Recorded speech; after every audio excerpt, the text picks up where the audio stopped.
Nigeria's consumer price index, which measures inflation, increased to 15.6% year-on-year in January, 87 basis points lower than the rate recorded in January 2021, which is at 16.47%. Also 3 basis points lower than the 15.63 year-on-year rate in December 2021. Month-on-month, headline index was at 1.47% in January 2022. 34 basis points lower than the 1.82% recorded in December 2021. Food inflation, that was at 17.13% in January 2022, lower than the 17.37% recorded in December 2021. Arise business analyst Chika Mbonu joins us to discuss further. Chika, you're very welcome. Good morning to you. Hi, good morning. Thank you for joining us. So much on your plate. I know. I always give you, the heavier stories. Chika, yeah, what we talked about ASU yesterday, right? When the strike broke. So it was very interesting that he was asked about, supporting subsidies, even though they're underfunded. We're not unionists, right? We're not. We're not unionists. We come in here and say the facts the way they are. I've been on this issue for a long time. Yes, you have. I say, yes, you have. We cannot eat our cake and have it. And a nation of 200 million people, relying on 1 million barrels, 1.2 million barrels a day at $60 per barrel, $70 per barrel. And as you read in your rundown, we're not getting the benefit of even the increase in price of the crude. We're literally the only nation that's not happening because of the fact that the money that we're getting from, additional money we're getting from this increase in price, crude price, we're using it to do subsidy. Right. Now, I want to put out something out there, which I hope NLC will work very hard on this, so that when the time reaches, everybody will bring out their own template, and I'm going to do something subsequently, maybe next week, to show our viewers. Yes. I'm trying to do something that has to do with the price of PMS. Yes. If we're importing it, vis-a-vis the price of PMS, if our refineries are working. That would be a beautiful comparison. Yes. Are working. Okay. Because everybody seems to be that the silver bullet is this, let the refineries... as the ASU. As NLC, as I said, let the refineries work. And, we're realists here. You can't eat your cake and have it. And my people say that there's no amount of running stomach that will make the elephant be small as like an ant. Right. We're a nation of 200 people. There's a limit to which you can reduce expenses or expenditures. It's difficult.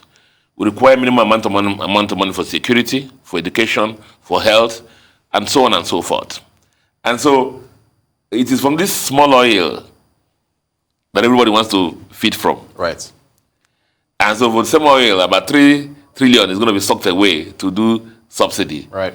So that everybody will be happy and that, achieve the objective. The number one input, let me put it out there, in determining the price of PMS, petrol, yes, as we know it, gasoline, as some people call it, is the price of crude. Right. So whether the refinery is abroad or the refinery is in Lagos or Port Harcourt here, yes, it's the same price of $100 per barrel that will go in. Unless NLC will say that the price that will go into the refinery in Nigeria, yes, should not be $100 per barrel. Aha. Okay. Because remember what we're doing now, right, the direct sale, direct purchase, right, is the crude goes out at $100.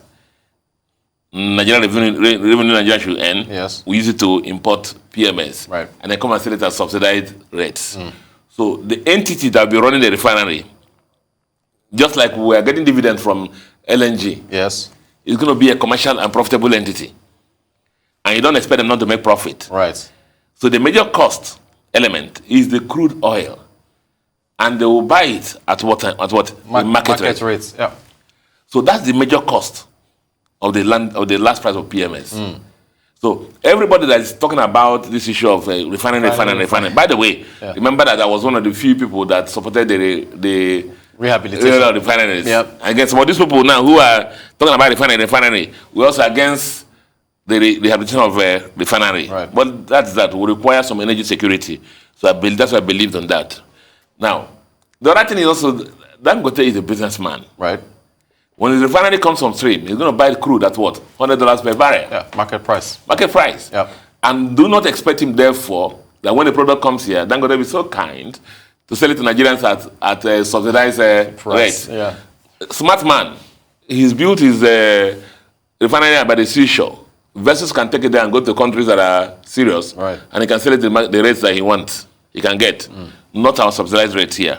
What I'm saying in summary is that ASU, NLC, everybody that is wishing for cheap fuel can go and see what's happening outside now. See, this morning I trekked almost for 1 hour to get to this station because the traffic was so much, and I didn't want to miss my slot on the program. Of course. You know, and you see so many problems that have to do with subsidy. And so, when the refineries come on stream, let nobody hope that the crude oil price, the PMS price, will suddenly become 1 naira per liter. It will not happen. There are about nine cost elements that go into the land to arrive at landed cost on PPRA website. One of the costs that may not be there is what they call the lightering cost. I talked about it the other day, which has to do with moving from the mother vessel to the daughter vessel, floating over offshore. And then the other thing that has cost that will not be there is that the fact that we take crude oil to abroad. I'm told it's about 25 to something cents per barrel, and then we'll get refined crude back. That element, when we have our refineries working, will not also be there. There'll be some cost savings, but anybody who expects that it's going to be like free something, they should better know that. The refineries collapsed in the past because they were not run like business enterprises. Right.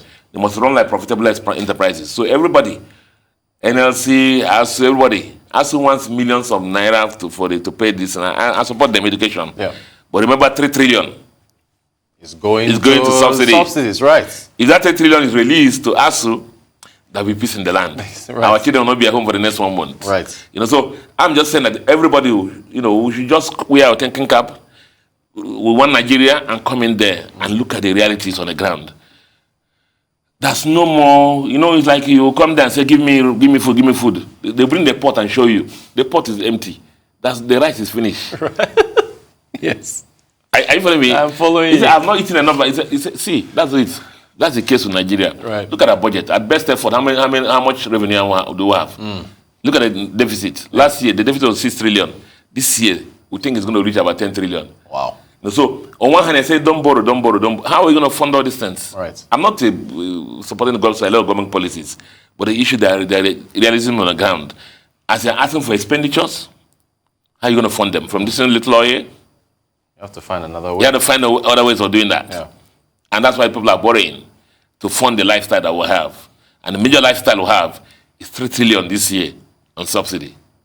Arise Business Analyst Chika Mbonu. We'll look forward to that comparison template from you very soon. By next week we'll have it. Thank you so much for joining us. Thanks a lot.